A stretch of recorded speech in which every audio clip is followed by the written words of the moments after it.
L'application, elle évolue de jour en jour. Là, très prochainement, on aura la toute nouvelle version de cette application. On est toujours dans la progression. Alors vous êtes dans l'Indre? Voilà, tout à fait, nous sommes dans l'Indre. Enfin, c'est juste la structure qui est dans l'Indre. Hein. L'application n'est pas dans l'Indre elle-même. Hein. Elle est sur le territoire français. D'accord. Bonjour, alors l'application Courant de Tout est une application de géolocalisation de lieux d'événements et de commerce. Grâce à cette application, vous allez pouvoir d'une part télécharger et savoir tout ce qui se passe autour de vous. À Nantes aussi, Paris, c'est ça? Non, c'était personne, c'est pas vrai. Tout à fait. Je suis commercial de l'application, mais au bureau, il ne faut pas en oublier. Hein, c'est Marcel qui est à côté de moi là. Marcel? Ça va très bien. Vous êtes salarié? Combien de salariés dans la structure? On est 3 salariés. Donc vous en vivez pleinement de cette application? Là, la première version, celle qui est disponible actuellement sur les stores, nous a permis de faire un POC et donc du coup de valider notre concept en fait. Autour de vous, c'est aussi bien les toilettes publiques que les événements, que j'ai envie de dormir, je vais trouver l'hôtel sans passer par des grandes plateformes américaines et très connues. Vous allez pouvoir passer prochainement des réservations. Ça, c'est une nouvelle version qui se fera par la suite. Mais également, vous allez pouvoir trouver le restaurant ou le producteur, l'artisan du coin. Ah, je comprends plus ou moins maintenant. Oui, il a dit plus ou moins. Merci. Il a dit plus ou moins, David. Merci. Non, c'est absolument pas obligatoire. Les gens peuvent venir avec leur masque, ils sont pas là pour être jugés ou juger les autres, mais ce n'est pas obligatoire. Plutôt moins que plus. C'est ça.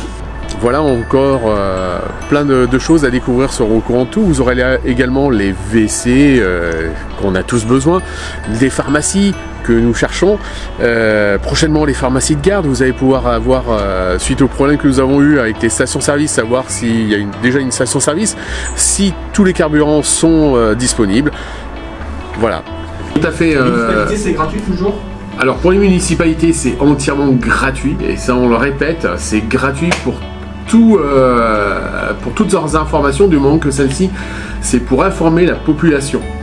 C'est-à-dire que vous avez un accident qui se passe sur le territoire de la commune, il suffit juste d'envoyer un message sur le compte de l'application et celui-ci est de suite relayé.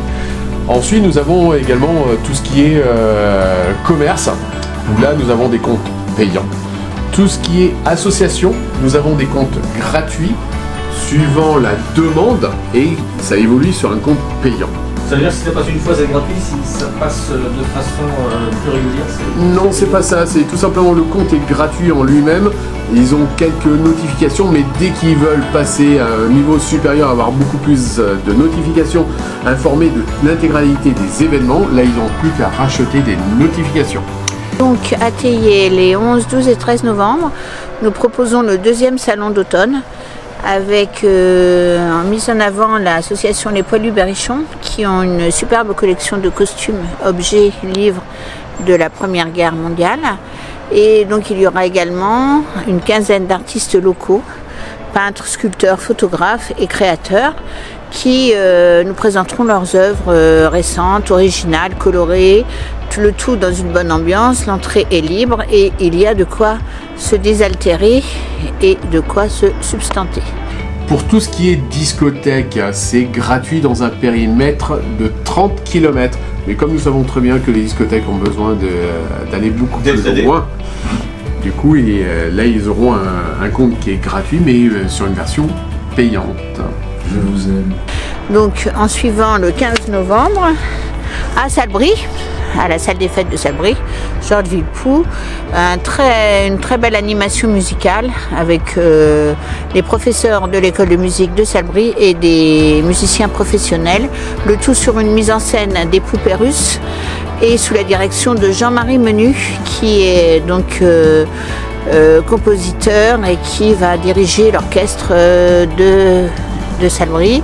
Donc c'est le 15 novembre à 20h30 à Salbris. La réservation est conseillée au 02 54 97 22 27. Sachant, je voulais préciser, on avait reçu Raphaël Ruguet qui, sur la commune par exemple de Neuvy-sur-Barangeon, ils ont déjà une application d'information. On a une application intercommunautaire, tous les élus. Donc est-ce que ça fait pas de doublon finalement? Non, parce qu'ils sont multiservices. Et toujours pendant un mois, l'exposition de Félix Estegui, qui est une figure locale et qui nous présente toutes ses aquarelles accumulées au cours de sa vie, longue et prolifique, puisque notre ami a 101 ans, mais qu'il est toujours très gai, très joyeux.